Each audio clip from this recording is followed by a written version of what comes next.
जी clear है? हाँ जी, 580 से रिलेटेड क्या हालात व वाक़यात हैं? चीज़ें क्लियर है? कल वाला सारा मैप समझ आया कि हमारे कौन कौन सी सीरीज़ हैं, चीज़ों को कैसे लेके चलेंगे?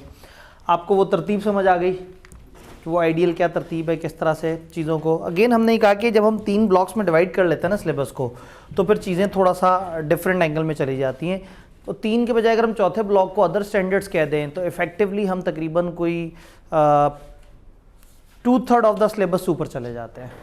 फिर रह जाते हैं वो छोटे छोटे स्टैंडर्ड्स, फिर उनकी आपस में मिक्सिंग, मुख्तलिफ चीज़ें, तो हम उसके ऊपर बात करते हैं। 580 से रिलेटेड आप बहुत सारे लोगों का कोई सवाल? ऑनलाइन यूज़र्स की तरफ से कोई सवाल नहीं आया। फिज़िकल यूज़र्स जो है वो गंदी गंदी शक्लें बना रहे हैं, वो कह रहे हैं हमें क्यों क्लास में बैठा के फिज़िकल पढ़ा रहे हैं, काश हम भी कैमरे के पीछे से टीचर को देख रहे होते ताकि टीचर हमसे सवाल ना पूछता। ठीक है जी, सैम्पलिंग को स्टार्ट करते हैं। 530 सैम्पलिंग। एक चीज़ ISA 500 हमें बताता है कि आप 3 तरीके से डाटा को सिलेक्ट कर सकते हैं। एक तरीका आप 100% पॉपुलेशन की तरफ चले जाएं, एक ये आप सिलेक्टेड को किसी वजह से चूज़ कर लें, और एक आखिरी हल क्या था, सैम्पलिंग की तरफ चले जाएं। सैम्पलिंग इज़ कि जब आप 100% पॉपुलेशन नहीं, लेस देन 100% पॉपुलेशन में से डाटा पिक करते हैं और उस डाटा की बेस पे पूरी पॉपुलेशन के बारे में एक राय कायम करते हैं। तो जब हम सैंपल की बात करते हैं तो सैंपल में हमारे कुछ इंपॉर्टेंट डिसीजंस होते हैं। ये डिसीजंस हमें थोड़े से समझने होंगे कि सैंपलिंग के अंदर आपने किन किन चीज़ों पे फोकस करना है। सबसे पहले आपको पता होना चाहिए कि सैंपल का डिज़ाइन कैसा होना चाहिए। आपको सैंपल का साइज पता होना चाहिए। आपको रीज़न पता होनी चाहिए कि किस लिए आप सैंपल वो कर रहे हैं। आपको रिजल्ट्स को एनालाइज करना आना चाहिए।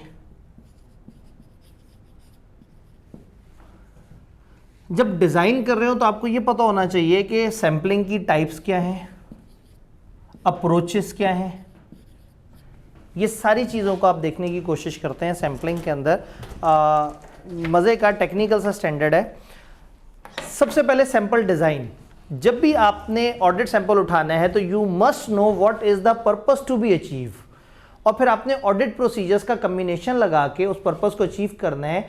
ऐसे में अपनी पॉपुलेशन की करैक्टरिस्टिक्स को समझ लेना है। मुझे मेरी पॉपुलेशन समझना बड़ा ज़रूरी है जब मैं सैंपलिंग लगा रहा हूँ। क्यों? पॉपुलेशन किसे कहते हैं? पूरा का पूरा जिस ग्रुप में से वो पूरा डाटा जिसमें से हमने चीज़ उठानी है। अब मेरा एक सवाल है, एक कंपनी है, अपने कॉलेज की बात कर लेते हैं। हम कहते हैं 100 AC हैं, 100 AC अलग अलग जगह पे लगे हुए हैं। ये 100 AC 20 अलग टाइम्स पे आए। एक दफ़ा 3 AC आ गए, एक दफ़ा 10 AC आ गए, एक दफ़ा 25 भी आ गए, तो एक दफ़ा एक भी आया होगा। 20 अलग अलग रसीदों में ये 100 AC आए। साल के एंड पे हमने ACs को देखा तो ये 3 कैटेगरीज के थे, कुछ बिल्कुल नए थे, कुछ पुराने थे और कुछ बहुत पुराने थे। हमने 3 वैल्यूअर्स की रिपोर्ट्स बनवाई इनकी, और ऑडिटर आ गए हमारे ऑडिट करने के लिए। अब मेरा सवाल ये है कि ऑडिटर का जो पॉपुलेशन है, क्या वो 100 AC है, क्या वो 20 रसीदें हैं, या वो 3 रिपोर्टें हैं जो वैल्यूअर्स की हैं? तीनों अलग अलग पॉपुलेशन है। इसका मतलब है मुझे अपनी पॉपुलेशन को समझना होगा। तो डिज़ाइन के साथ जो इम्पोर्टेंट एलिमेंट ये है कि व्हाट इज़ माय पॉपुलेशन। मेरी पॉपुलेशन क्या है? मेरी पॉपुलेशन में सैम्पलिंग यूनिट्स कौन से हैं? सैम्पलिंग यूनिट्स, वो स्मॉलेस्ट यूनिट ऑफ पॉपुलेशन जो मिलके पॉपुलेशन बनाते हैं, मुझे समझना होगा। तो मुझे अपनी पॉपुलेशन की कैरेक्टरिस्टिक्स पता होनी चाहिए, मुझे मेरा पर्पस पता होना चाहिए। फॉर एग्जाम्पल, अब आपने मुझे बताना है पॉपुलेशन क्या होगी। ऑडिटर कहता है कि मैं एसीओ को फिजिकली वेरीफाई करूंगा कि वो अपनी जगह हैं या नहीं। What is my population? 100 AC। AC sampling unit है और 100 AC मिलके बना रहे हैं पॉपुलेशन। तो पॉपुलेशन में जो 100 छोटी छोटी सी चीज़ें हैं वो है सैम्पलिंग यूनिट। तो मेरे सैम्पलिंग यूनिट AC हैं और मेरी पॉपुलेशन है 100 AC। मेरा ऑडिटर कहता है जी मैंने ये वेरीफाई करना है कि ये एसी आपके नाम पे हैं या आपने बिला वजह लगाए हुए हैं, आपका एसेट भी है या नहीं। क्या जानना चाह रहा है मेरा ऑडिटर? ओनरशिप। क्या अब ये 100 फिजिकल लगे हुए एसी उसकी पॉपुलेशन है? क्या है उसकी पॉपुलेशन? रसीदें, वो 20 रसीदें जिसके ऊपर आ रहा होगा कि ये किसके नाम पे है। हमारा ऑडिटर कहता है कि जी फाइनेंशियल स्टेटमेंट्स में आपने एसी को अंडर वैल्यू किया हुआ है। अब अगर वो वैल्यूएशन चेक करना चाहता है तो रसीद भी बेकार है, रसीद पे तो स्टोरेज कॉस्ट आ रही है। एसी भी बेकार है, एसी को आगे जितना मर्जी चपेड़े करा करा के भी पूछेंगे कुछ नहीं बताएगा बेचारा। तो फिर व्हाट इज, इसका मतलब ये हुआ कि सैम्पलिंग से बड़ा डिसीजन है कि पॉपुलेशन को समझें वो क्या है। पॉपुलेशन को आइडेंटिफाई कर लें, पॉपुलेशन कौन कौन से छोटे छोटे यूनिट से मिलकर बनी हुई है, उन यूनिट्स के ऊपर आपने काम करना है। तो कई दफ़ा क्या होता है कि हम स्ट्रेटिफिकेशन कर देते हैं पॉपुलेशन की, उसको ग्रुप्स में डिवाइड कर देते हैं। हमने कहा नए एसी, पुराने एसी, बहुत पुराने एसी। हम कहें इस लोकेशन पर रखी हुई चीज़ें, उस लोकेशन पर रखी हुई चीज़ें, फलाना तरह की चीज़, फलाना तरह की चीज़। तो ये सारी चीज़ें, ऑल द आइटम्स जो मिल के हमारी पॉपुलेशन बना रहे हैं, ये हमारी सैम्पलिंग यूनिट्स हैं। डन? ऑल द यूनिट्स जो मिलके, और स्ट्रेटिफिकेशन में हम क्या कर रहे हैं, हम उनको डिफरेंट ग्रुप्स में डिवाइड कर रहे हैं। पॉपुलेशन को डिफरेंट ग्रुप्स में डिवाइड करने से क्या फ़ायदा होगा? हर ग्रुप की एक रिप्रेजेंटेशन हो जाएगी, बजाय इसके कि मैं सिर्फ एक ही तरह के एसी को देखूं। मैं कहूँगा 3 तरह के एसी हैं, उस एसी से ही जवाब आया, उस ग्रुप से ही जवाब आया, उस ग्रुप से ही जवाब आया। मैं लोगों से पूछना चाहता हूँ कि क्या वो कॉलेज से मुतमईन हैं या नहीं। तो मैंने क्या किया, कॉलेज में हैं 20 क्लासें, मैं चलता चलता कैंपस में आया, पे सीढ़ियाँ चढ़ते हुए लोगों से मुलाकात हुई, रास्ते में जो मिले, सीढ़ियों पे जो मिले, 50 बच्चे मिले। मैंने उनसे पूछा आप कॉलेज से मुतमईन हैं? उनमें से 30 ने कहा मुतमईन और 20 ने कहा मुतमईन नहीं है, फॉर एग्जांपल। एक तरीका। दूसरा तरीका ये कि कॉलेज का हर क्लासरूम में जाऊं और 2 बच्चों से पूछूं आप मुतमईन हैं या नहीं है। 20 अलग अलग क्लासों में जाऊं और हर क्लास के 2 बच्चों से पूछूं आप मुतमईन हैं या नहीं। ज़्यादा अच्छी इंश्योरेंस कब मिलेगी, जो रैंडम 50 बच्चों से पूछा या हर क्लास के 2 बच्चों से पूछा? हर क्लास के 2 बच्चे। क्यों? हर क्लास की नुमाइंदगी हो गई, हर कैटेगरी के बच्चे मिल गए, हर टीचर से पढ़ने वाले बच्चे मिल गए। अच्छा मज़े की बात बताऊं, 20 क्लासों में 2 बच्चे ईच का मतलब होता है 40, और दूसरे केस में मेरा सैंपल क्या था? 50। स्ट्रेटिफिकेशन से मैं कम सैम्पलिंग से भी सेम एविडेंस ले सकता हूँ।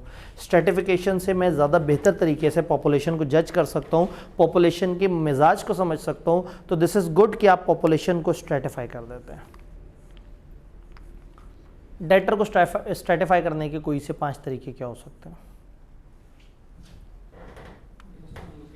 लोकेशन, ग्रुप से क्या मुराद है? Sector wise. हमारे होम अप्लायंसेस के डेटर्स हैं, ये हमारे कंज्यूमर गुड्स के वो हैं। और हिस्ट्री, डाउटफुल और सादा वाले, पिछली हिस्ट्री के हिसाब से। करंटली ओवरड्यू कितने हैं और कितने ओवरड्यू नहीं हुए हुए, एजिंग एनालिसिस के हिसाब से। चलें, एसीओ को कितनी कैटेगरीज में डिवाइड कर सकते हैं, किस किस तरह से स्ट्रेटिफाई कर सकते हैं एसीओ को? टन के हिसाब से, 1.5 टन, 1 टन, 2 टन। मैन्युफैक्चरर के हिसाब से, हायर का, तोशिबा का, ग्री का। कितने साल पुराना है, 10 साल से पुराना, 5 साल से पुराना, या 5 साल से कम पुराना। यूज़फुल लाइफ के हिसाब से, कैटेगरी ऑफ एसी के हिसाब से, इन्वर्टर है या सादा वाला एसी है। मतलब आप हर पॉपुलेशन को हिस्सों में डिवाइड कर सकते हैं। स्टैंडर्ड ने सजेस्ट किया है कि दिस इज़ गुड कि आप अपनी पॉपुलेशन को हिस्सों में डिवाइड कर लिया करें। पॉपुलेशन को अगर हिस्सों में अगर आप डिवाइड करें पैसों के हिसाब से, तो ये बन जाती है वैल्यू वेटेड सिलेक्शन। मैं ये ना कहूँ कि मेरे 200 डेटर्स हैं, मैं कहूँ मेरे 26 लाख के डेटर्स हैं। मैं हर डेटर को एक वैल्यू साइन कर दूं और अब मैं पॉपुलेशन को रुपए में तोल रहा हूं। मैं कह रहा हूं मेरे 26 लाख के डेटर्स हैं और मैं वेरीफाई करूंगा 15 लाख के डेटर्स। और दूसरी तरफ मैं क्या कहता, मेरे 200 डेटर्स हैं जिनमें से मैं वेरीफाई करूंगा 100 डेटर्स। तो अगर आप अपनी पॉपुलेशन को पैसों में तोलना शुरू कर दें, पैसों में रिप्रेजेंट करें, तो ये कहलाती है वैल्यू वेटेड सिलेक्शन।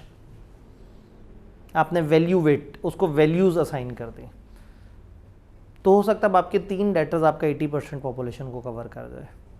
जबकि 200 में से 3 डेटा उठाते हुए आप सोचते हैं कि मैंने तो बहुत छोटी पॉपुलेशन चूज़ की, तो सम टाइम आप वैल्यू वेटेड सिलेक्शन की तरफ जाते हैं, आप सैम्पलिंग यूनिट को इंडिविजुअल मॉनेटरी यूनिट्स के तौर पे वो कर लेते हैं जो मिल के पॉपुलेशन बना रहे हैं। डन। एक स्टेप आगे चलते हैं, सैंपल साइज। अगला सवाल, मेरा सैम्पलिंग साइज ज़्यादा होगा या कम होगा? यहाँ पे ना 2 अलग अलग एनेक्जर हैं स्टैंडर्ड के जिनको मैंने सम अप किया है और सिमिलर फैक्टर एक दूसरे के सामने ला के रखे हैं। ये बड़ी मज़ेदार वर्किंग है, लेकिन अगेन इसमें कुछ फैक्टर्स अभी हमें समझ आएंगे, कुछ फैक्टर्स अभी हमने थोड़ा सा आगे जाके पढ़ने हैं। इसको मैं गाइब करता हूँ, मैं आपसे सवाल पूछता हूँ। मैं कंट्रोल्स पे रिलाई करना चाह रहा हूँ ताकि मैं सब्सटेंटिव प्रोसीजर्स कम लगाऊँ। मुझे टेस्ट ऑफ कंट्रोल पे सैंपल बढ़ाना चाहिए या कम करना चाहिए? बढ़ाना चाहिए। मुझे ख़तरा ज़्यादा है कि एरिया में मैं उसके प्रोसीजर्स में सैंपल कम लगाऊँ, ज़्यादा लगाऊँ? ज़्यादा लगाने चाहिए। मैंने एक एरिया में स्ट्रेटिफिकेशन कर लिया है, मैं उस पर ज़्यादा सैंपल लगाऊँ या कम सैंपल लगाऊँ? कम सैंपल से काम चल सकता है। एक एरिया से रिलेटेड मुझे कंट्रोल्स पे अश्योरेंस है, अब मैं उसके ऊपर सैंपल कम लगाऊं, ज़्यादा लगाऊं? कम। मेरी पॉपुलेशन जो है उसके ऊपर मुझे बहुत ज़्यादा अच्छे लेवल की एश्योरेंस चाहिए, ज़्यादा। अच्छा, एक अगला सवाल, सबसे मुश्किल सवाल है। मेरी पॉपुलेशन में अगर सैम्पलिंग यूनिट्स बहुत ज़्यादा बढ़ जाए या बहुत ज़्यादा कम हो जाए? पॉपुलेशन सैम्पलिंग यूनिट से क्या मुराद है? मैं कंपनी को ऑडिट करने गया, वहाँ थे 10,000 डेटर्स, मैंने उसमें से चूज़ कर लिए 300 डेटर्स। एक जगह ऑडिट करने गया, वहाँ थे 10 लाख डेटर्स, तो अब क्या 30,000 डेटर्स चूज़ करूँ? तो अगर कहीं ऑडिट करने गया और वहाँ 10 करोड़ डेटर्स हुए, फिर क्या होगा? मेरी अगर सैम्पलिंग यूनिट बहुत बढ़ जाए तो क्या मेरे सैंपल साइज़ पे बहुत उतना ही तूफ़ानी असर पड़ता है? भाई एक कंपनी में 500 डेटर्स हैं और मैं उठाता हूँ 50 डेटर्स, तो जिस कंपनी में 5 लाख डेटर्स होंगे, क्या मैं 50,000 डेटर्स उठाऊँगा? नहीं। लेकिन मैं 50 भी नहीं उठाऊँगा, मैं शायद 200-250 कर लूँगा। तो मेरी पॉपुलेशन में सैम्पलिंग यूनिट बढ़ने या कम होने से मेरे पॉपुलेशन के साइज़ पे फ़र्क पड़ता है, लेकिन नेग्लिजिबल फ़र्क पड़ता है। पड़ता ज़रूर है, लेकिन उतने हैवी रेट से नहीं पड़ता। तो थोड़ा सा देखते हैं कुछ फैक्टर जो हम देख सकते हैं। ऑडिटर का इंक्रीज इन एक्सटेंट के ऑडिटर रिस्क असेसमेंट को जहन में रखना चाह रहा है। वो चाह रहा है कि जितने इसमें एरिया में रिस्क है मैं कंट्रोल्स करते हुए इस पर वो काम करूँ, सैंपल साइज बढ़ जाएगा। इधर टेस्ट ऑफ कंट्रोल लिखे हुए हैं, इस साइड पे टेस्ट ऑफ डिटेल्स लिखे हुए हैं। ये अलग अलग फैक्टर हैं जो अलग अलग एनेक्जर में थे, मैं लाइक वाइज फैक्टर्स को एक दूसरे के सामने ले आया हूँ। इंक्रीज आपकी एक्सटेंट के आप उस पर कितना रिलाई करना चाह रहे हैं, इंक्रीज होगा। आपकी increase in assessment of risk, sample size increase हो जाएगा। सेकंड को खत्म करते हैं, third, increase in expected rate of deviation of population. आपको लग रहा है कि इस पॉपुलेशन में डेविएशन ज़्यादा होगी, तो सैंपल का क्या होगा? बढ़ जाएगा। आपको लगता है मिस स्टेटमेंट बहुत ज़्यादा होगी पॉपुलेशन में, तो सैंपल बढ़ जाएगा। आपका डिजायर्ड लेवल ऑफ एश्योरेंस बढ़ रहा है, जो ख्वाहिश है आपकी, आप कह रहे हैं मुझे ज़्यादा एश्योरेंस चाहिए, बढ़ा दें। आप डिजायर्ड लेवल ऑफ एश्योरेंस बढ़ा रहे हैं कि मिस स्टेटमेंट जो है वो एक्चुअल को ना वो करे, इंक्रीज कर दें। Number of sampling unit population में बढ़ने कम होने से नेग्लिजिबल फर्क पड़ता है दोनों केसेस में। आप एक ही एरिया के कुछ और सब्सटेंटिव प्रोसीजर्स भी लगा रहे हैं, 3 और तरीके से भी वेरीफाई कर रहे हैं और सैंपल भी उठा रहे हैं, तो सैंपल साइज कम से कम चल जाएगा। स्ट्रेटिफिकेशन ऑफ पॉपुलेशन हो, कम से चल जाएगा। जो हमने नहीं डिस्कस की वो tolerable misstatement, tolerable rate of deviation है। इन वर्ड्स पे भी हम बात करते हैं, थोड़ा सा आगे हम न्यूमेरिकली समझेंगे कि ये दो क्या चीज़ें हैं। यहाँ तक बात समझ आई? पहला सवाल ये था कि सैम्पलिंग क्या होती है, पॉपुलेशन क्या होती है, वो हमने समझ लिया। फिर सवाल ये था कि सैंपल का डिज़ाइन करते हुए आपने क्या देखना है, हमने वो देख लिया। सैंपल का साइज़ वो देख लिया, रीज़न हमने समझ ली, पॉपुलेशन समझ ली, स्ट्रेटिफिकेशन समझ ली। अब अगला मामला, सिलेक्शन किस तरह से करें। 2 अप्रोचेस और 4 मेथड्स होते हैं बड़े typical, statistical, non statistical sampling. Statistical sampling किसे कहते हैं? एक ऐसी सैम्पलिंग जिसमें कोई मैथमेटिकल मॉडल हो, ऐसी सैम्पलिंग जिसमें कोई साइंस हो, ऐसी सैम्पलिंग जिसके अंदर हर आइटम के सिलेक्ट होने का बराबर चांस हो, ऐसी सैम्पलिंग जिसमें सैंपल मेरी पसंद से ना आता हो, किसी सिस्टम, किसी फार्मूले, किसी पर्चियों से, किसी रैंडम नंबर जनरेटर उससे निकलता हो। और दूसरा है नॉन स्टैटिस्टिकल सैम्पलिंग, ये जजमेंट होती है, ऑडिटर सैंपल उठाता है अपनी जजमेंट के हिसाब से। स्टैटिस्टिकल के क्या फ़ायदे हैं? स्टैटिस्टिकल के फ़ायदे ये हैं कि हर आइटम ऑफ पॉपुलेशन के पास बराबर चांस होगा सिलेक्शन का। बात समझ रहे?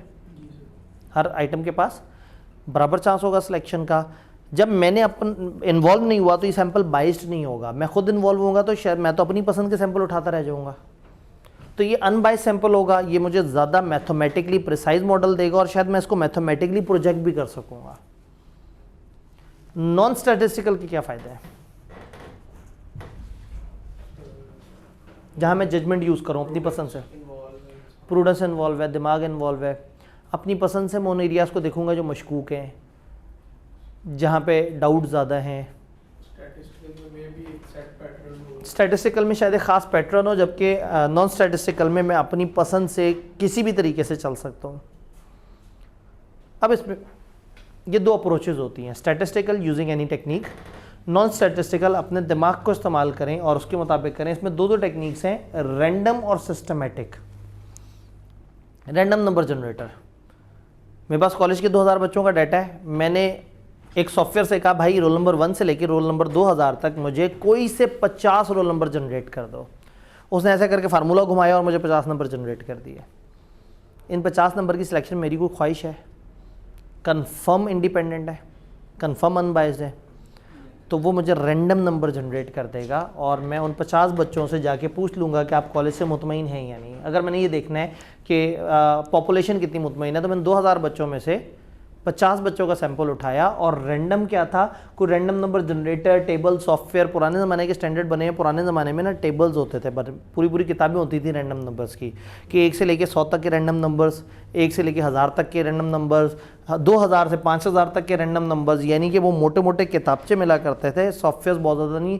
तो ये बैक इन 95, 96, 97 ये बहुत ज़्यादा इस्तेमाल होते थे। तो ऑडिटिंग स्टैंडर्ड जिस टाइम पे बना तो उसने पुराने लोगों को भी इनकॉर्पोरेट किया। तो उसने कहा कोई रैंडम नंबर टेबल्स इस्तेमाल हो रहे हो, कोई सॉफ्टवेयर इस्तेमाल हो रहे हैं। आज के दौर में तो एक्सेल तक में रैंडम का फार्मूला है।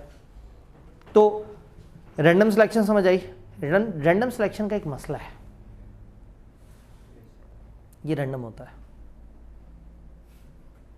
कमाल, अजीब सा मसला आ गया।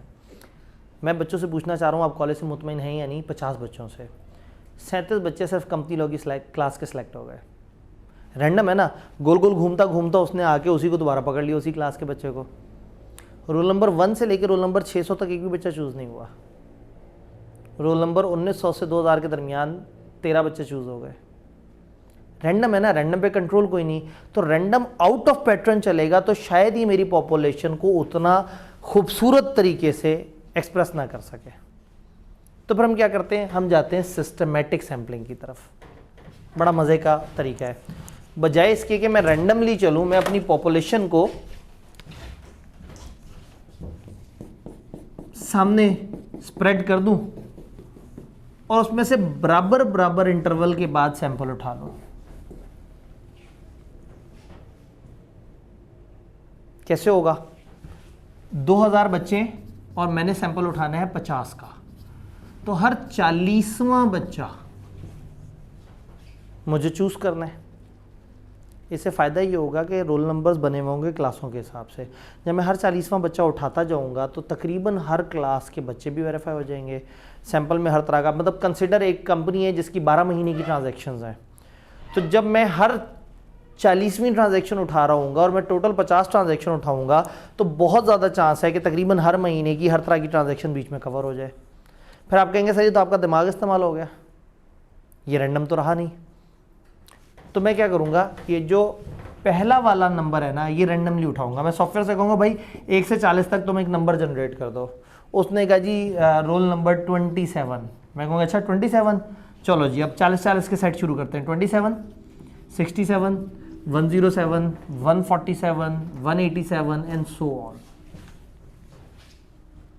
रैंडमाइजेशन भी आ गई बीच में और इक्वल इंटरवल भी आ गए।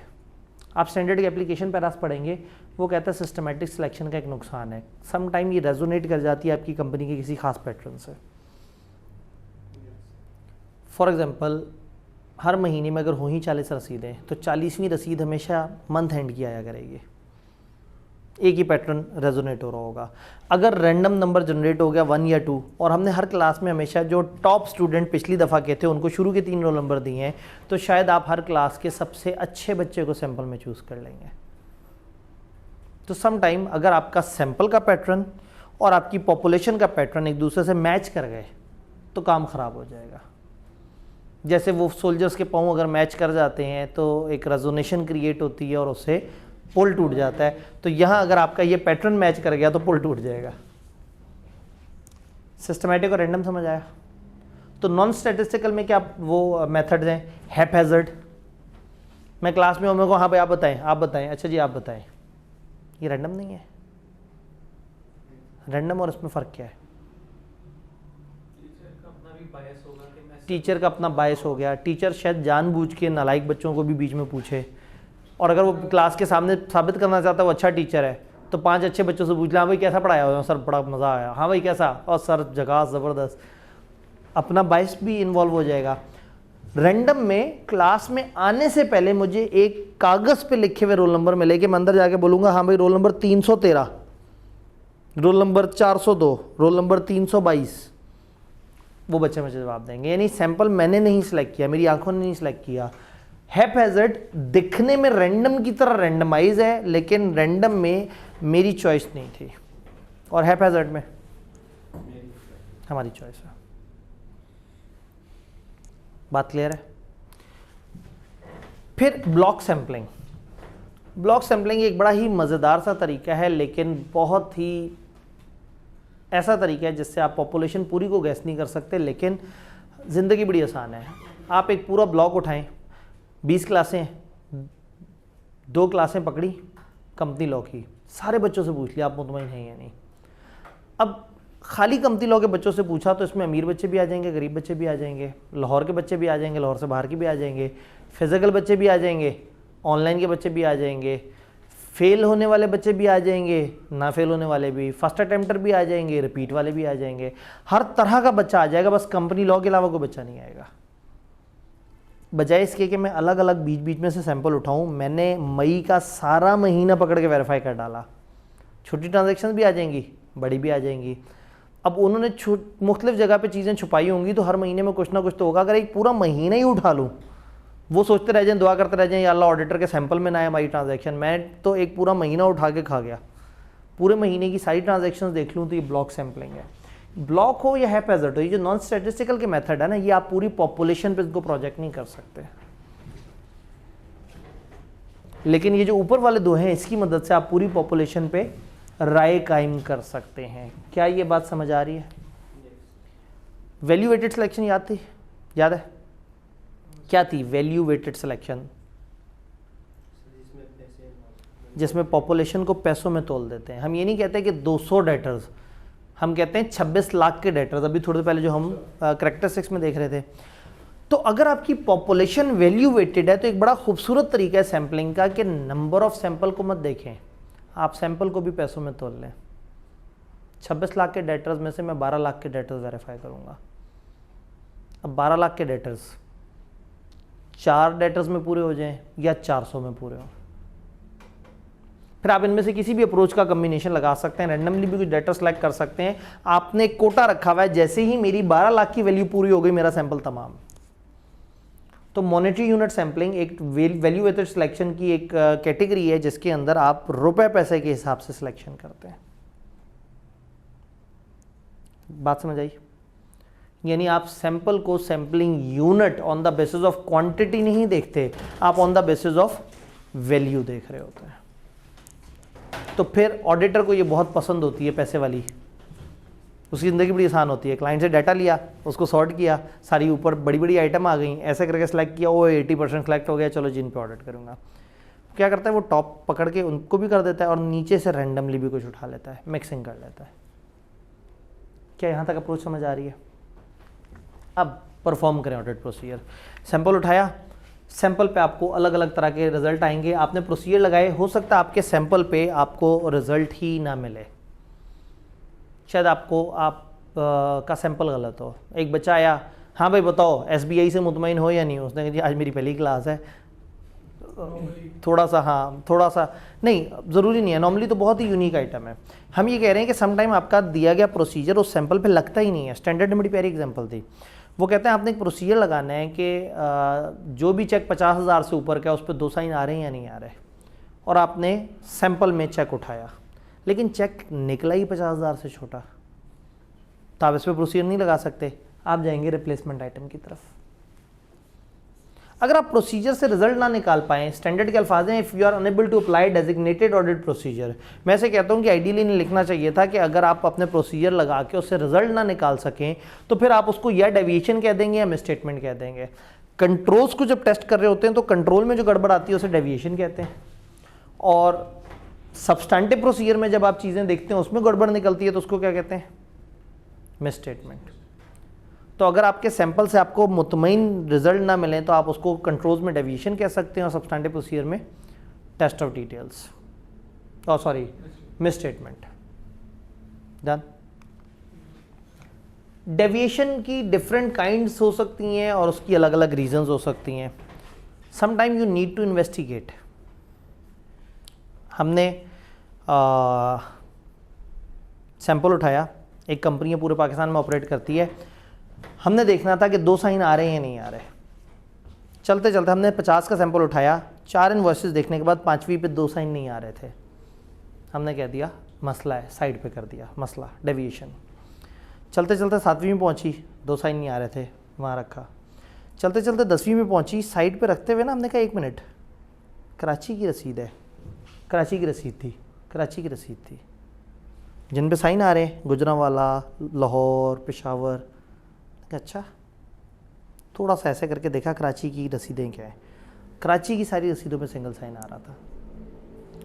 इसका मतलब है कि ये एक जेन्युइन मिसस्टेटमेंट नहीं है, ये जेन्युइन गड़बड़ नहीं है। शायद कराची वालों को पता ही नहीं है कि 2 साइन करने हैं, शायद कराची में ऑफिसर ही एक है, साइन ही एक करता है। तो सम टाइम आप मिसस्टेटमेंट्स को आइडेंटिफाई करते हैं, डेविएशंस को आइडेंटिफाई करते हैं और फिर आप उनकी ग्रुपिंग करते हैं, और ग्रुपिंग करने के बाद जो आपको लग रहा था डेविएशन, वो डेविएशन नहीं होती, वो शायद मिसकम्युनिकेशन होती है। और हो सकता है आप कराची वालों से कहें ये सारी रसीदें इकट्ठे आपको भेजें, आप दूसरा साइन कर दें, हो सकता है वो मान भी जाए। तो अगर कोई मिसस्टेटमेंट बार बार रिपीट हो रही है, कोई डेविएशन बार बार रिपीट हो रही है, कोई ख़ास लाइन आइटम में कोई ख़ास तरह का मामला, वो कहते हैं कि कोई लोकेशन वाइज कोई प्रोडक्ट लाइन किसी ख़ास टाइम पीरियड में अगर ये मसला आ रहा है तो इसका मतलब है कि आपको इन्वेस्टिगेट करने की ज़रूरत है, थोड़ी सी अंडरस्टैंडिंग बेहतर करें। हो सकता है आपको लग रहा हो कि मिसस्टेटमेंट है, वो मिसस्टेटमेंट ना हो। सम टाइम मिसस्टेटमेंट होती ही बड़ी अजीब सी है। मिसस्टेटमेंट या डेविएशन एनॉमलस किस्म की होती है, वो एक एनॉमली होती है। एनॉमली एक बड़ी ही अजीब किस्म की चीज़ जो कि आपकी पूरी पॉपुलेशन का रिप्रेजेंटेटिव नहीं है। मैंने क्लास में 10 बच्चों से पूछा कि आपको ऑडिट समझ आ रहा है या नहीं। 7 बच्चों ने कहा हमें आ रहा है और 3 बच्चों ने कहा हमें नहीं आ रहा। तो मैं कहूँगा okay 70% of the population okay है। अगर 100 बच्चे हैं क्लास में तो आई कैन से कि 70 बच्चों को ऑडिट समझ आ रहा है और 30 को ऑडिट। ऐसे ही होता है ना, आप सैंपल की बेस पर पॉपुलेशन का अंदाज़ा लगाते हैं। मैं 10 बच्चों से पूछा, 7 ने कहा हमें समझ आ रहा है, 2 ने कहा हमें समझ नहीं आ रहा, और एक पता नहीं किस परेशानी में बैठा हुआ था, क्या टेंशन चल रही थी। मैंने कहा ऑडिट समझ आ रहा है, उसने सुन के खिड़की से छलांग लगा दी।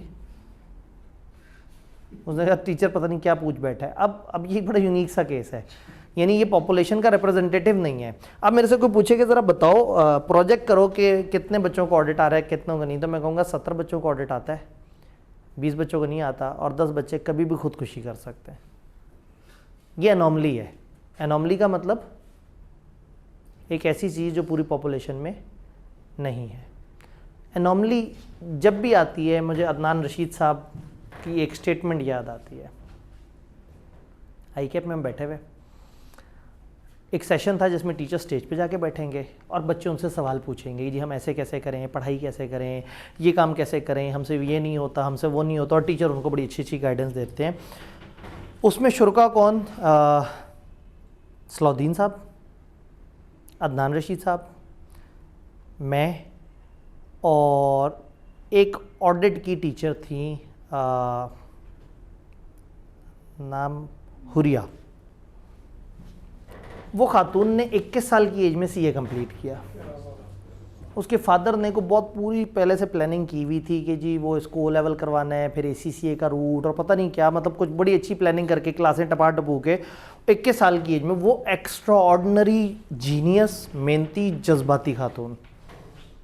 अब उसने कॉलेज ज्वाइन किया, स्कैंस कॉलेज, कि जी पढ़ाना है ऑडिट। हम सारे बड़े एक्साइटेड कि एक बड़ी टैलेंटेड यंग वुमेन आई है और वो बच्चों को ऑडिट पढ़ाएगी। अक्सर जो ख़वातीन हैं उन्होंने क्लास में से बाहर आके कहा कि हमें वो चेंज करवाना है बैच, चूँकि जो पढ़ने वाली थी उनकी एज ज़्यादा थी और जो पढ़ाने वाली थी उसकी एज कम थी। तो कैफ़ की स्टूडेंट से वो छोटी एज की थी। तो ये बड़ा परेशानी चलती रही, गैर गरीब इतनी इंटेलिजेंट, इतनी इंटेलेक्चुअल, लेकिन चल ही नहीं सकी, क्योंकि वो बच्चे ना अपने ऊपर मतलब उसको ज़िल्लत कंसिडर करते थे उसकी क्लास में बैठना। और वो मुझे बड़ा दुख होता था कि इतना स्पार्क था उस खातून में, इतना अच्छा पढ़ाती थी, लेकिन वो नहीं चली। कि वो मतलब कई दफ़ा ना चलने की रीज़न भी आपकी इंटेलिजेंस या इस तरह से होता है। तो इसलिए ना वो हज़रत अली भी कहते हैं कि खुदा से नसीब मांगना चाहिए। मैंने बहुत सारे अक्लमंदों को नसीब वालों के यहाँ काम करते देखा है। तो मतलब इतनी अकल भी काम नहीं आई कि वो लोगों ने रिजेक्ट कर दिया कि ऐसी पढ़ना ही नहीं है। खैर बहरहाल बड़ी अच्छी गाइडेंस देती थी, बड़े अच्छे तरीके से ना। तो हुआ कि ICAP में चौथी वो बैठी हुई थी, इंट्रोडक्शन देना ज़रूरी था। बच्चों के सवाल चल रहे हो, क्या करते थे, एक सवाल 4 अलग अलग पैनलिस्ट को देते थे और हर कोई उसके ऊपर अपना अपना पॉइंट ऑफ व्यू बताता था। एक बच्चे ने सवाल पूछा, हमें कितना पढ़ना चाहिए। सलाउद्दीन साहब की बारी आई पहले। उन्होंने कहा जी देखें, एक दिन में ना असूलन 3-4 घंटे से ऊपर नहीं पढ़ा जाता, क्लास के अलावा इससे ज़्यादा आपको टाइम नहीं देना चाहिए, क्योंकि टाइम ज़ाया भी होता है, बजाय इसके कि आप 8-10 घंटे पढ़ने की कोशिश करें। और ये वो मुनासिब ये है कि आप 3 से 4 घंटे पढ़ें, अगर सही से पढ़ते हैं तो। अदनाशी साहब के पास आया, उन्होंने कहा जी मैं बिल्कुल सलाउद्दीन साहब की बात की तायीद करता हूँ, सही कहा इन्होंने, 3-4 घंटे पढ़ना चाहिए और इस तरह से करके, लेकिन पढ़ें फोकस होकर। उन्होंने अपना मसाला भी ऐड किया और साथ कहा कि जी इस तरह से करके। मेरी बारी आई, मैंने कहा जी मैं दोनों बुज़ुर्गों की बात की तायीद करता हूँ। दोनों ने मतलब दोनों फील्ड में काफ़ी सीनियर टीचर्स हैं, बिल्कुल सही कह रहे हैं। मैं ख़ुद भी यही मानता हूँ। मेरी एक मिथ है कि 3 घंटे से ऊपर नहीं बच्चा पढ़े, लेकिन पढ़े डेली। जो डेली पढ़ता है वो कम पढ़ता है और जो डेली नहीं पढ़ता वो बहुत पढ़ता है। तो खैर हर किसी ने अपना अपना मसाला ऐड किया। मैंने डेली वाला मसाला, कुछ तो यूनिक देना था, कर दिया। बारी आई हुरिया की। कहती मैं करती ये थी कि मैं सुबह 4 बजे का अलार्म लगा के सोती थी, उठती थी, अगर तहज्जुद का वक्त करीब है तो वो तहज्जुद पढ़ लेती थी। नमाज के टाइम में थोड़ा सा वक्त होता था तो बंदा फजर से पहले पहले ना 1-1.5 घंटे पढ़ लेता है। सर्दियों का शायद मौसम था। उसके बाद फजर से लेके ना सुबह नाश्ते तक के टाइम में ना आपको 4 घंटे बड़े अच्छे मिल जाते हैं, बंदा बड़ा इफेक्टिवली उसमें पढ़ सकता है और वो सारा कुछ है। फिर बंदा अपने काम करे, क्लास वगैरह में जाए। क्लास में कई दफ़ा क्या होता है कि बीच में 1 घंटे की ब्रेक भी होती है, तो उसमें मैं वहाँ लाइब्रेरी में बैठ के आराम से पढ़ लेती थी। घर आके खाना वगैरह खा के और इस तरह से करके ना शाम में मुझे 4-5 घंटे बड़े अच्छे मिल जाते थे पढ़ने के लिए। तो आइडियली आपको अपनी पढ़ाई को ऐसे प्लान करना चाहिए कि आप दिन को डिफरेंट हिस्सों में तोड़ दें, तो आप बड़े आराम से कोई 12-13 घंटे एक दिन में निकाल सकते हैं। बच्चों ने जनाब तालियां कि वाह क्या ज़बरदस्त बात है। अब वो माइक लेके ना दोबारा एंकर के पास आया था जो सवाल पूछती थी। तो अदनान रशीद साहब ने कहा 1 मिनट ये माइक मुझे दो। माइक आया, कहते हैं इसकी किसी ने नहीं सुननी, पागल है। तकरीबन ब्लंट हो गया, पागल है, वो किसी ने नहीं सुननी। भाई वो जुनूनी है। हम जो बात कर रहे हैं वो एवरेज बच्चे की बात कर रहे हैं। एवरेज बच्चा ये अनोमली है। तो अनोमली जो है ना, उस दिन इतनी मज़ेदार सी वो एक प्रैक्टिकल एग्जांपल हो गई थी कि मतलब जो 15 घंटे पढ़ने की बात कर रहा है वो अनोमली है। नॉर्मल लोगों के हम नुमाइंदे हैं। मतलब हम कह रहे हैं 3-4 घंटे, हाँ भाई औसतन एक मुनासिब बच्चा इतना पढ़ता है। तो उन्होंने कहा ये अनोमली है, इसकी कोई ना सुने। बड़ी अच्छी बात है, लेकिन ये अच्छी वो है, मतलब अच्छी स्टूडेंट है, अच्छा इसका दिमाग चलता है। आप लोगों का दिमाग अगर नहीं चलता तो आपने इसकी बात नहीं सुननी। तो वो बेचारी जो है ना वो एनॉमली ही कहलाई। तो मतलब एनॉमली इज समथिंग जो यूनिक है, समथिंग जो बाकियों से हटके है। यानी वो ना बेचारी फिट हो सकी टीचर्स में, एजुकेशन में फिट नहीं हो सकी, बच्चों ने उसको एक्सेप्ट नहीं किया कि ये इतने लाइक बंदे से हमने ऐसे थोड़ी, इतने लाइक होते तो हम भी पढ़ लेते, हमें कोई ऐसा पढ़ाए कि जो 10 दफ़ा फेल हुआ वो, कुछ इस तरह से वो हो, कुछ जो है वो बताए कि फ़ेल होने पे क्या होता है, क्या दुख होता है, फिर उस दुख से कैसे बाहर निकलते हैं, गज़लें कौन सी सुननी चाहिए। तो मतलब वो बच्चों को उस तरह के टीचर चाहिए। तो अनॉमली समझ आया, एक ऐसी चीज़ जो पूरी पॉपुलेशन में कहीं नहीं है। तो अब आपने क्या करना है, पहले तो ये सर्टेनिटी हासिल कर लेनी है कि ये क्या एनॉमली है, और अगर ये एनॉमली है तो बस फिर आपने उसको अपनी प्रोजेक्शन में नहीं काउंट करना। आपके सामने एक आमों का ट्रक आया और आपने ये बताना है कि आम मीठे हैं या नहीं। आपने जी कैफ की एग्जांपल, ठीक, आपने 10 आम उठाए कि ये आमों का ट्रक मीठा ही नहीं, 1000 आम है, 7 आम मीठे निकले, 2 आम खट्टे निकले और एक आड़ू निकल आया।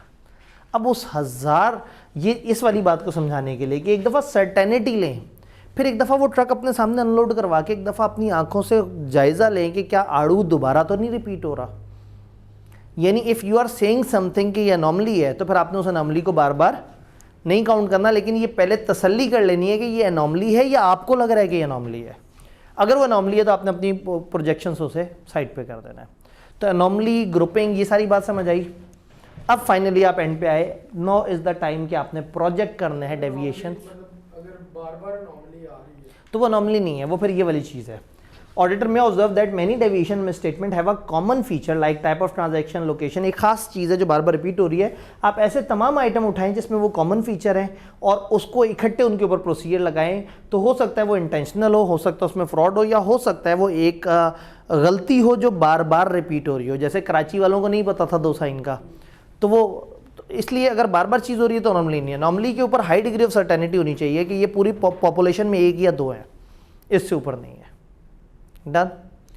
अब करना है आपने प्रोजेक्ट। आपने कंट्रोल्स पे काम किया, आपने सब्सटैंटिव प्रोसीजर पे काम किया, कंट्रोल्स पे काम किया, आपको मिली डेविएशंस। देखें, मैंने 100 रसीदों को चेक किया, पता लगा 6 रसीदों में 2 साइन नहीं थे, तो मैं कह दूंगा कि 6% डेविएशन है।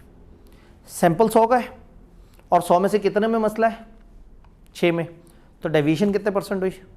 6%। तो पॉपुलेशन में कितने परसेंट डेविएशन होगी? अगर सैंपल में 100 में 6% डेविएशन है तो पॉपुलेशन में कितने परसेंट होगी? 6। मुझे प्रोजेक्ट करने की ज़रूरत नहीं है, क्योंकि टेस्ट ऑफ कंट्रोल में we are not talking about amounts, we are talking about sign नहीं हुआ हुआ, ताला नहीं लगा हुआ था, लॉक नहीं था, पासवर्ड नहीं लगे हुए थे, 2 बंदों के साइन नहीं आ रहे थे। We are talking about controls, we are not talking about amounts. तो कंट्रोल में बुरी चीज़ को मिस स्टेटमेंट नहीं कहते, डेविएशन कहते हैं। तो सैंपल की जो डेविएशन है वही आपकी पॉपुलेशन की डेविएशन होती है। आप प्रोजेक्ट नहीं करते, आप कहते हैं 6% सैंपल है, बस 6% ही पॉपुलेशन भी मसला होगा। लेकिन टेस्ट ऑफ डिटेल में क्या होता है? टेस्ट ऑफ डिटेल में यानी कि सब्सटैंटिव प्रोसीजर में आप कहते हैं कि जी मेरी 1 करोड़ की पॉपुलेशन है, मैंने 10 लाख का सैंपल उठाया और उसमें इतने हज़ार का मसला निकला। अभी रुपए पैसे का मसला है। आप इस रुपए पैसे के मसले को मल्टीप्लाई करके ओवरऑल पॉपुलेशन पे अंदाज़ा लगाने की कोशिश करते हैं कि आपकी पॉपुलेशन कहाँ पे है। बात समझ आई? प्रैक्टिकल एग्जांपल, डेविएशन या मिसस्टेटमेंट को न्यूमेरिकली अगर हमने वो करना है, मेरी एग्जांपल है, एक कंपनी की सेल है 10 लाख की, 1 मिलियन की, मटेरियलिटी है वहाँ 2 लाख की। 2 लाख से ऊपर के मसले होंगे ऑडिटर बर्दाश्त नहीं करेगा और वो फाइनेंशियल स्टेटमेंट को क्वालिफाई कर देगा। पॉपुलेशन कितनी है? 1 मिलियन। सैंपल मैंने उठाया 1 लाख का। कितनी मजाकिया बात है, 1 लाख में 2 लाख के मसले तो नहीं निकलने वाले। तो 1 लाख में अगर मसले निकले फ़र्ज़ करें 40,000 के, तो मैं कहूँ कि शुक्र है 2 लाख से कम मसले हैं तो सब साफ़ है? नहीं।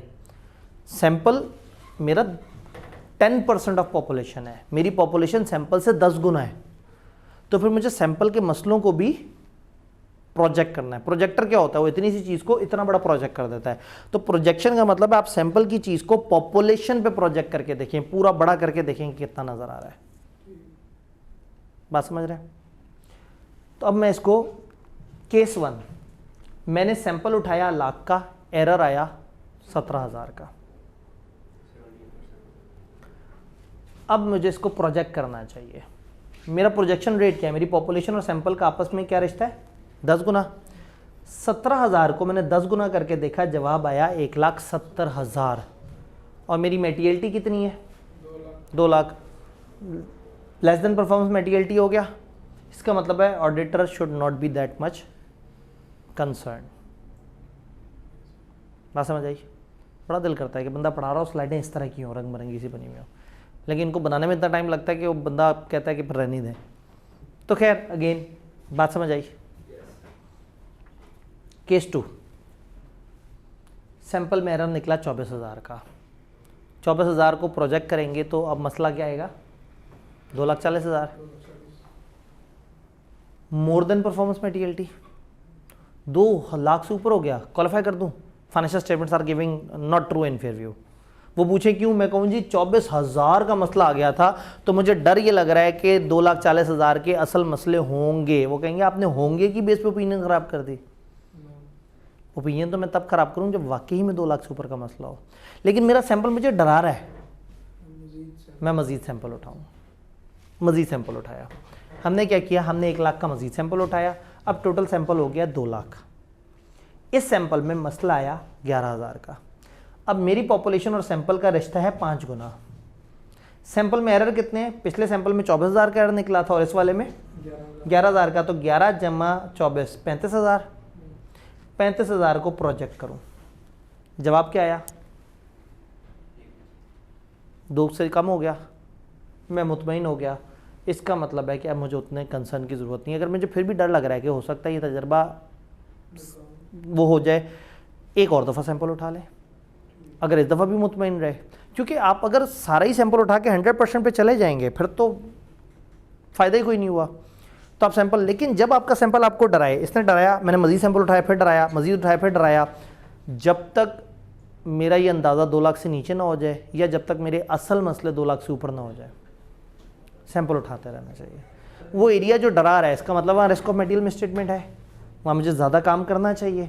और अगर वो ज़्यादा काम करके मेरे एक्चुअल इश्यूज उस लेवल को क्रॉस कर जाएं तो मुझे ओपिनियन ख़राब कर देनी चाहिए। एक तरफ वो कह रहे हैं कि सैंपल पे आपने ओपिनियन देना है, बनाना है अपना, दूसरी तरफ वो कह रहे हैं कि सैंपल जो है वो छोटा है साइज का। वो सैंपल पे ओपिनियन नहीं, वो कहता है सैंपल की बेस पे आपने अंदाज़ा लगाना है।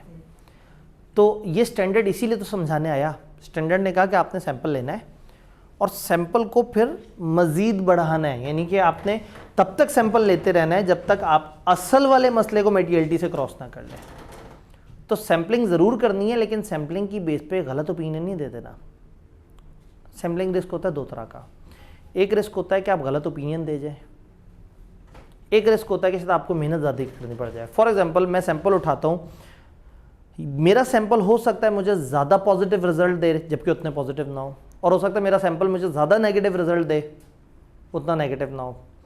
तो अगर मेरा सैंपल मुझे नेगेटिव रिजल्ट दे रहा है तो मुझे एक दफ़ा तसल्ली करनी चाहिए कि मेरे से सैम्पलिंग रिस्क तो नहीं हो रहा। हो सकता है भाई 1000 ट्रक, वो 1000 आम थे ट्रक में, मैंने 10 उठाए, देयर इज़ अ चांस कि मेरा हाथ उन 10 पे पड़ा है जिनमें से 8 खट्टे हैं जबकि ओवरऑल 900 मीठे हैं। मुझे 100 खट्टों में से 8 मिल गए अपने सैंपल में। ये रिस्क तो हमेशा है ना कि मैं जो सैंपल उठा रहा हूँ क्या वो पॉपुलेशन का ट्रू रिप्रेजेंटेटिव है। इस रिस्क को कवर करने के लिए मजीद सैंपल उठाते हैं। अब मैं सैंपल उठाऊँ और आम मीठे निकलें तो मैंने मजीद सैंपल नहीं उठाना, मुतमईन होकर चल पड़ना है। ये ख़तरा है बहुत बड़ा, लेकिन ये हमारी लिमिटेशन है, ये लिमिटेशन है। लेकिन अगर मैं सैंपल उठाऊँ और ख़तरा लग रहा है और मैं उसके बाद मुस्कुरा के आगे चल पड़ूँ, ये सही नहीं है। खतरा लगा, रिस्क ऑफ मटेरियल में स्टेटमेंट बढ़ गया, सैंपल साइज बढ़ाऊँ, मजीद बढ़ाऊँ, बढ़ाता चला जाऊं जब तक या तो सुधर ना जाए मसला या असल चीज़ हिट ना हो जाए। इवन स्टैंडर्ड ने यहाँ तक लिखा हुआ है कि अगर आपका जो प्रोजेक्शन है अगर वो आपके मेटीरियलिटी के बहुत करीब आ रही है, फॉर एग्जांपल ये जवाब आता है 1,99,995, मैं तारे वाह शुक्र है बचत हो गई, बस अब इजी होके चल सकता हूँ। नहीं, वो कह रहे हैं अगर इतना करीब है तो आपको उतना ही डरना चाहिए।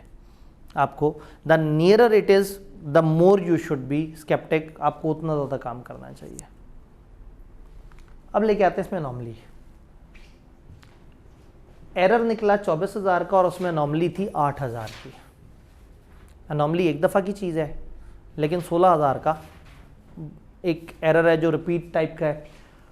10 गुना का रिलेशन है, 24,000 में से अनोमली 8,000 की है, तो इसका मतलब है कि 16,000 का रेगुलर एरर है और 8,000। तो मैं क्या करूं, मैं पहले तो इसमें से 8,000 माइनस कर दूं, 16,000 को 10 से मल्टीप्लाई कर दूं, 1,60,000। एनॉमली यहां से निकाल ली तो 10 से मल्टीप्लाई नहीं होगी, लेकिन वो एक एरर तो है ना, एक आइडेंटिफाइड प्रॉब्लम तो है, एक दफा ऐड करता है। क्या ये बात समझ आई कि अगर अनॉमली है तो आपने, वही बात है कि आपने 10 में से 7 मीठे निकले, 2 खराब निकले और 1 आड़ू निकला, आड़ू को निकाल दें। वन टाइम एरर है। आप एंड पे यानी कि आप इन दो की प्रोजेक्शन करके कहें कि हाँ भाई 20 के करीब या 200 के करीब हम इकट्ठे हो सकते हैं और उसमें एक आड़ू ऐड करके आप कहेंगे मेरा अंदाज़ा अबाउट मिस स्टेटमेंट इज 201, 200 खट्टे आम और 1 आड़ू, तो वन टाइम वो ऐड होगा। यानी कि फार्मूला, अब मैं अगर आपको फार्मूला दिखाऊं, शायद यहाँ कहीं फार्मूला मैंने लिखा हो, normal miss statement in sample into projection rate, but anomaly के लिए miss statement in sample minus anomaly into projection rate, और सारे के एंड पे एक दफ़ा वन टाइम एनॉमली आपने उसमें ऐड कर दी। क्या ये सारी बातें आपको समझ आ रही हैं? अब आपने एंड पे क्या करना है, आपने रिजल्ट्स को कंप्यूट करना है। अगर unexpectedly high sample deviation rate आ रहा है, इसका मतलब है कि ज़्यादा खतरा है risk of material miss statement का। कंट्रोल में अगर डेविएशन ज़्यादा लग रही है तो क्या रिपोर्ट ख़राब कर दूँ? नहीं, इसका मतलब है मुझे ज़्यादा खतरा लग रहा है कि अब फाइनेंशियल स्टेटमेंट में मुझे ज़्यादा ध्यान से सब्सटेंटिव प्रोसीजर्स लगाने पड़ेंगे। अगर टेस्ट ऑफ डिटेल में अनएक्सपेक्टेडली बहुत अमाउंट बड़ी आ रही है तो फिर शायद ऑडिटर डर के ये कहे कि शायद पॉपुलेशन इज मेटीरियली मिसस्टेटेड।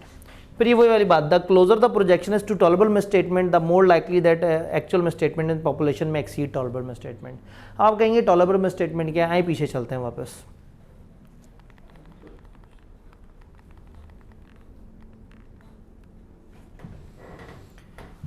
मेरी पॉपुलेशन कितनी है? 10 लाख। 10 लाख। मेरा सैंपल कितना है? 1 लाख। मेरा सैंपल मेरी पॉपुलेशन का कितने परसेंट है? 10%। मेरी मेटीरियलिटी कितनी है? 2 लाख। 2 लाख है। तो पॉपुलेशन का 10% अगर मेरा सैंपल है तो मेटीरियलिटी की 10% मेरे सैंपल की मेटीरियलिटी होनी चाहिए। 2 लाख का 10% 20,000। मेरे सैंपल में 20,000 से नीचे के एरर निकले मैं टॉलरेट कर लूँगा, और मेरे सैंपल में 20,000 से ऊपर के एरर निकले मैं टॉलरेट नहीं करूँगा। एग्जांपल देखें, पहली वाली में 20,000 से नीचे था, टॉलरेट हो गया। दूसरी वाले में 24,000 था, 20,000 से ऊपर था, टॉलरेट नहीं हुआ। फिर बड़ा 20,000 से ऊपर था, हम टॉलरेट नहीं किया, दोबारा उठाया, तो अब मेरी पॉपुलेशन है 1 और मेरा सैंपल 2 लाख। मैं उसका 20% दूँ। मेटीरियलिटी कितनी थी? 2 लाख। 2 लाख का 20% 40,000।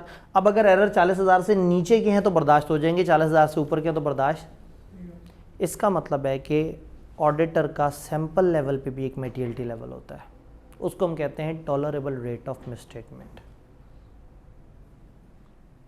रादर देन कि मैं हमेशा प्रोजेक्शन करूं, वाई नॉट कि मैं अपने सैंपल का ही एक टॉलरेंस लेवल डिफाइन कर लूं कि मेरे सैंपल में इतने तक के मसले मैं टॉलरेट करूंगा और इससे ऊपर के मसले जो है वो उन पे मैं परेशान हो जाऊंगा।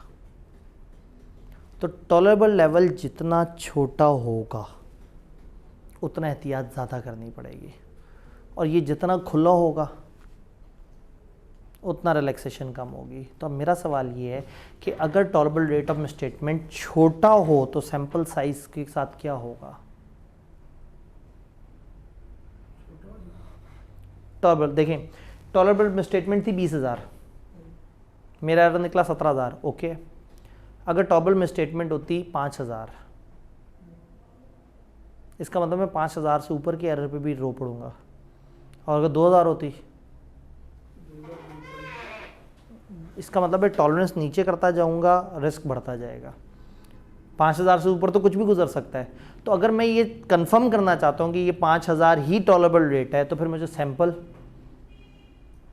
ज़्यादा उठाना पड़ेगा, ज़्यादा एश्योरेंस लेनी पड़ेगी। If I am saying for example मैं कहता हूँ बैंक है, बैंक में डेविएशन के चांस है 1%, इससे ऊपर नहीं है। इस चीज़ को वेरीफाई करने के लिए मुझे बहुत बड़ा सैंपल उठाना पड़ेगा ताकि मैं तसल्ली कर लूँ कि 1% डेविएशन है। और अगर डेविएशन 1% निकली तो आगे सब्सटैंटिव प्रोसीजर लगाते हुए काम कम हो जाएगा। बात समझ आई? तो वो जो टेबल में हमारी एक चीज़ रहती थी, increase in tolerable rate of deviation से सैंपल डिक्रीज हो जाएगा, इंक्रीज इन टॉलरेबल मिसस्टेटमेंट से, जैसे मिसस्टेटमेंट में टॉलरेबल लेवल है ना, इसी तरह से डेविएशन में भी आप कह सकते हैं कि जी मैं 3% से ज़्यादा वेरिएशन बर्दाश्त नहीं करूँगा। तो टॉलरेबल रेट ऑफ डेविएशन कम होने से सैंपल बढ़ जाता है, आपको ज़्यादा प्रोसीजर लगाने पड़ते हैं। जितना दिल छोटा होता है ना उतनी आपको ज़्यादा एफर्ट करनी पड़ती है। वालिदैन कहते हैं फर्स्ट से नीचे नहीं आना, बच्चों को बहुत मेहनत करनी पड़ती है। वालिदैन कहते हैं बस पास हो जाना, बच्चों को कम एफर्ट करनी होती है। अगेन जिस पे आप ट्रस्ट ज़्यादा करते हैं उस पे आप दिल भी छोटा कर लेते हैं। जब दिल छोटा करते हैं तो उसको उतनी मेहनत करनी पड़ेगी उस दिल को पूरा करने के लिए। तो ऑडिटर चाहता है कि वो कंट्रोल्स पे ट्रस्ट करे, तो वो टॉलरेंस नीचे ले आता है। पर उस नीचे की टॉलरेंस को जस्टिफाई करने के लिए वो काफ़ी प्रोसीजर लगाता है, और जब वाकई ही वो हक अदा कर देती है डेविएशन का रेट, सब्सटैंटिव प्रोसीजर्स पे वो इजी हो जाता है। Done. That was all story of audit. Technically sampling का स्टैंडर्ड आपको ऑडिट करना बताता है। एक्सपेक्टेड रेट ऑफ, अच्छा आप थोड़ा बाद में आए थे। एक पॉपुलेशन पे काम करने से पहले ही मुझे लग रहा है कि हाँ भाई इसमें मसले ज़्यादा होंगे। जब इसमें मसले ज़्यादा होंगे मुझे लग रहा है, तो इस चीज़ को कंफर्म करने के लिए क्या करूँ, ज़्यादा सैंपल उठाऊँ ताकि कंफर्म हो कि हाँ भाई इसमें कितने मसले हैं। तो वो एक्सपेक्टेड, यानी कई दफ़ा आपको पॉपुलेशन में पहले से ही पता होता है ना, हाँ भाई इसमें इतने मसले लग रहे हैं। तो जहाँ आपको पहले से लग रहा है तो आप उस चीज़ को, अपनी उस लगन को कंफर्म करने के लिए आप उतने प्रोसीजर लगा लेते हैं। डन। तो ये थी हमारी आज की सारी डिस्कशन। 5:30 के साथ हमारा 500 सीरीज़ अपने अख्ताम को पहुंची अल्हम्दुलिल्लाह। तो इंशाल्लाह ताला नेक्स्ट वीक आपसे जो है वो एक नई सीरीज़ के साथ 600 या 800 में से किसी एक सीरीज़ के साथ इंशाल्लाह मुलाकात होगी। अपना ख्याल रखिएगा, दवाइयाँ वक्त पे लेते रहिएगा। इंशाल्लाह ताला मिलते हैं।